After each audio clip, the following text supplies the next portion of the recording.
Have you ever finished a book and sat there, not smiling, not crying, just feeling something unnamed? These books didn't entertain me, they entered me. And even now, I don't know how to explain what they did to me. Hi, I'm Divya. Welcome to my little corner of the internet. Today, I'm not doing any book recommendation video. This isn't about ratings, plots, or even favorites. This video is about books that changed my emotional weather, books that made me quiet, books that stayed in my chest even after the last pages. So if you love emotional reads, heartbreaking stories, and books that make you stare at the wall at 2 a.m., welcome. Let's talk.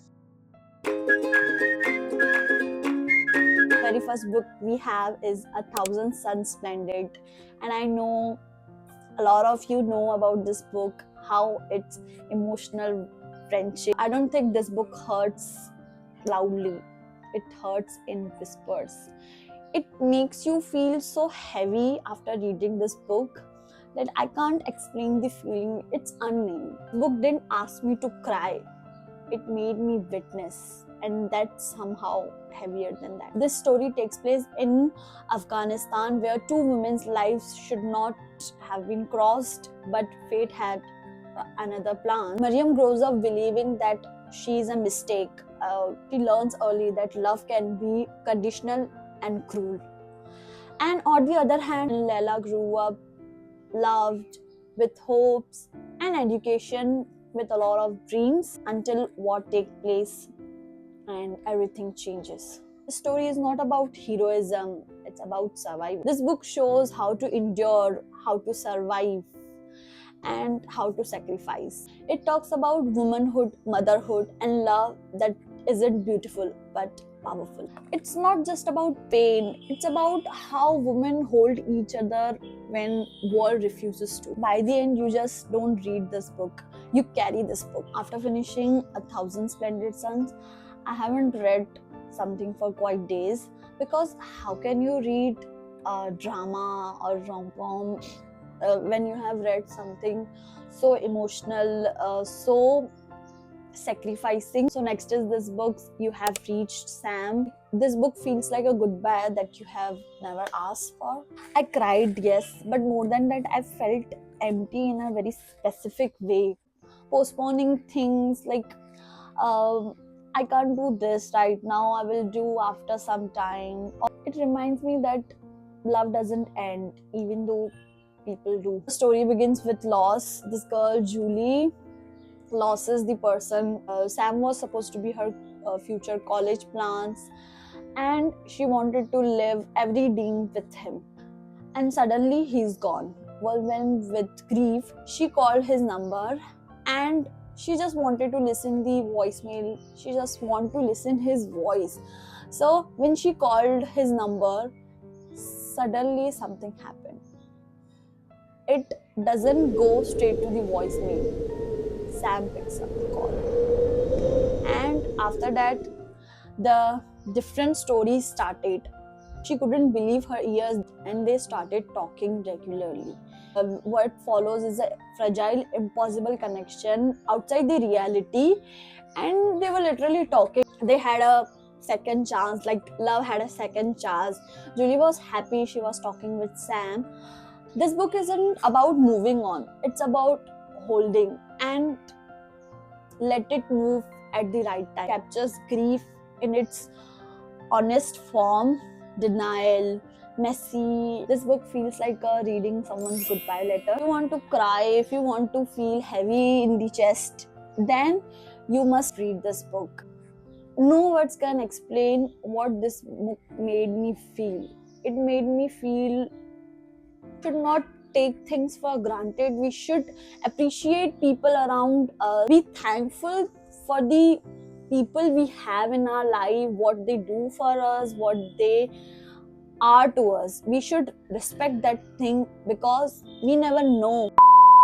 So next book we have is Shatter Me series. This is my favorite.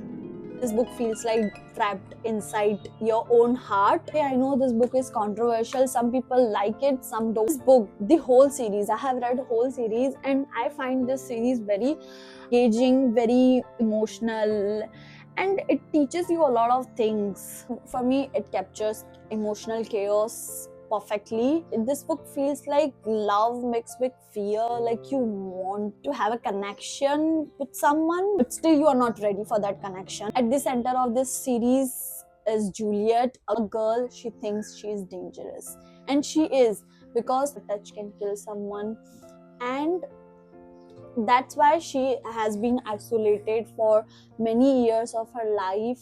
She fears to go outside. That's why she is locked away. The world she lives in is broken, controlled, and inhuman.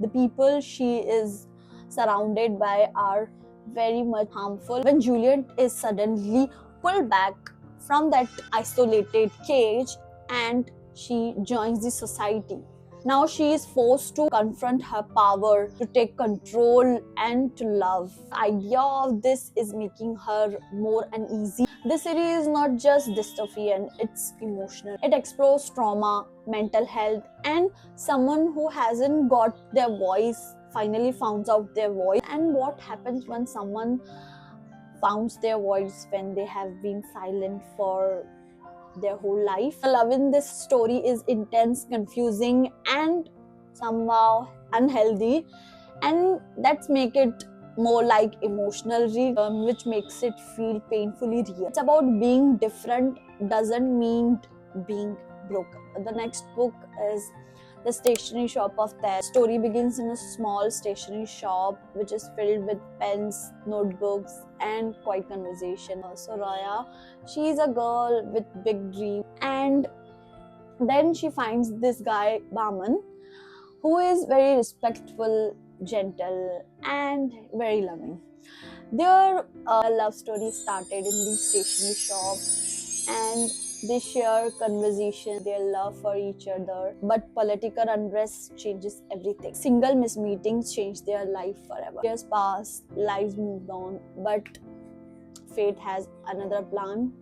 First love always finds you. Book about timing, mischances, and about the painful truth that love alone is sometimes not enough. Reading this felt like remembering something which never happened to me, but it still hurt. It feels like a memory which refuses to let go. All these books left something behind in me, not just tears, not just heartbreak, but understanding. They made me realize that feeling deeply isn't just a weakness.